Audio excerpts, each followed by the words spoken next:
Hi, this is Mark Tibb speaking. You're watching Sporting Icons. You don't need to be anywhere else. Okay, so Oleksandr Usyk, the unified heavyweight world champion, is going to be ringside for Deontay Wilder versus Robert Helenius on October the 15th in New York City. Now, the reason why he's going to be there is because he wants to fight Deontay Wilder next. That's what Oleksandr Usyk is saying. And the reason why he's going to fight Deontay Wilder next is because he feels that Tyson Fury is looking to fight Anthony Joshua instead of him. So he's not going to wait around while Fury and Joshua get their fight on. He's going to keep busy himself and go have a tune-up against Wilder. Now, firstly, as far as the Usyk-Wilder fight is concerned, I would like to see that fight. I would. I think I know the result. It'll be a one-sided schooling by Oleksandr Usyk, and he'll end up knocking out Deontay Wilder when Deontay Wilder starts to fatigue, which he will very, very early. That's my opinion. Some of you may have different ones, and that's fine. Now, I do feel that Usyk has been a little disingenuous with this one, because as far as I'm aware, and I think a lot of you are as well, Tyson Fury is fighting Anthony Joshua on December the 3rd because Usyk said he's not willing to fight Tyson Fury in December. He wants to fight Tyson Fury in February or March next year because he's had a 6-7 month training camp. And just before then, of course, he had the conflict between Ukraine and Russia. He's got some old injuries that he wants to heal up, and he wants to spend some time with family. Nobody can blame him for that. He's earned that, right? He deserves a little bit of time off. So I can't criticise him for it. But because of that, Fury's going, well, I'm not going to wait around till February or March, whenever, even April, who knows. I want to go keep busy. Anthony Joshua, there's a super fighter right there. That's why he's fighting Anthony Joshua. It's not that he's fighting Anthony Joshua instead of Usyk. He's fighting Anthony Joshua while he waits for Usyk. At least that's the impression that I'm getting from Tyson Fury. Of course, it could be that Anthony Joshua defeats Tyson Fury, then they're going to have a rematch, aren't they? So in which case, Oleksandr Usyk isn't going to get that Tyson Fury fight in February or March next year, is he? It's going to be a rematch.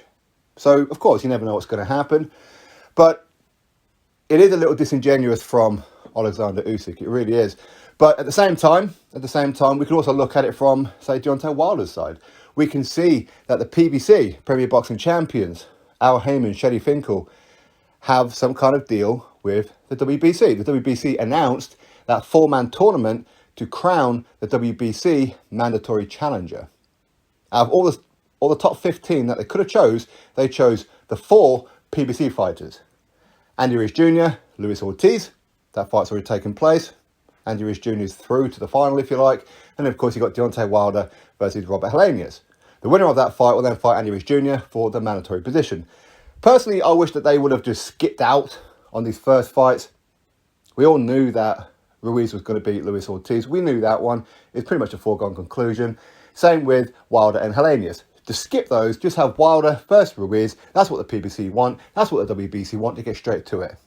On the flip side of that, I can understand Wilder. He's been out of the ring for quite some time. He's had back-to-back knockout defeats. Get back in the ring. Get a bit of confidence back by somebody who's going to be there to get hit. Get that knockout win. Get that little bit of confidence. Then go fight Andy Ruiz Jr. We can understand it. So that plan is already set in motion.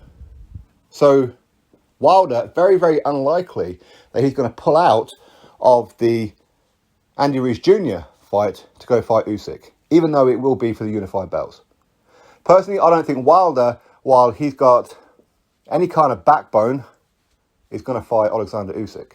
It's not. He knows what will happen in that fight. And what will happen in that fight is he won't be able to land that right hand, or at least very unlikely. If you can't land that right hand, you ain't beating Usyk. You ain't doing it. So I don't foresee Wilder taking Usyk up on that challenge. I don't foresee the PBC allowing him to fight Oleksandr Usyk. Not while there's an in-house fight to be made with Andy Ruiz Jr. But anyway, to get back onto the point, as I said, I think that Usyk's been a little disingenuous here, that he's saying that Fury's fighting Joshua instead of him. No, he's not fighting Joshua instead of you. He wanted to fight you. But you said you weren't going to be ready. Fair play, he weren't going to be ready. I could say, well, Tyson Fury seemed to be in a bit of a rush to get back in the ring, even though ever since April, since the Dillian White fight, he's been retired. We'll talk about retirement. Suddenly now he's in a big rush. I don't know. Listen, who knows what's going on behind the scenes? But anyway, that's the impression that I get with it all. What's your thoughts? Drop your thoughts below. Click thumbs up, subscribe, and I'll catch you on the next video.